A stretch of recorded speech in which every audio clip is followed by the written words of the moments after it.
Recent weeks have seen the worst escalation of violence between Israel and Hamas since the 2014 war on Gaza.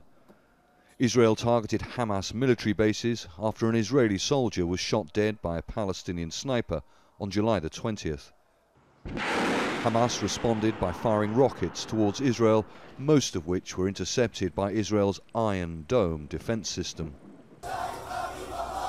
Another 3 Palestinians, including a 12-year-old boy, were shot dead on Friday during protests at the Gaza border fence.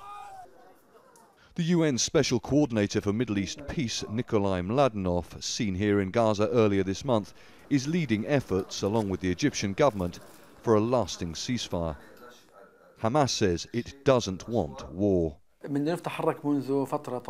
Mladenov's efforts are ongoing and we haven't reached a dead end yet. But Palestinians have a right to protest. The Israelis are the aggressors and the resistance has a right to defend and retaliate. To calm the situation, the siege should be completely lifted without delay. There are 13 different armed groups in Gaza.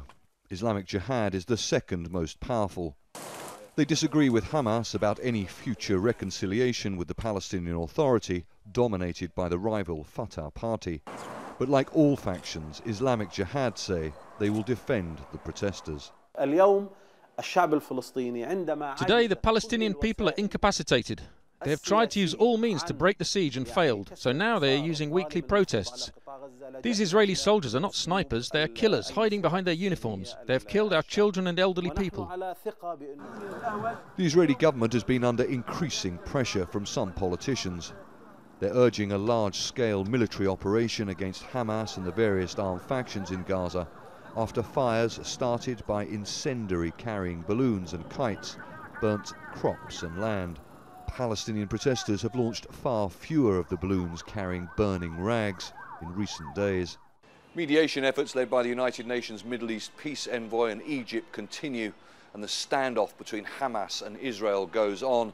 But both sides know that any provocation risks another war.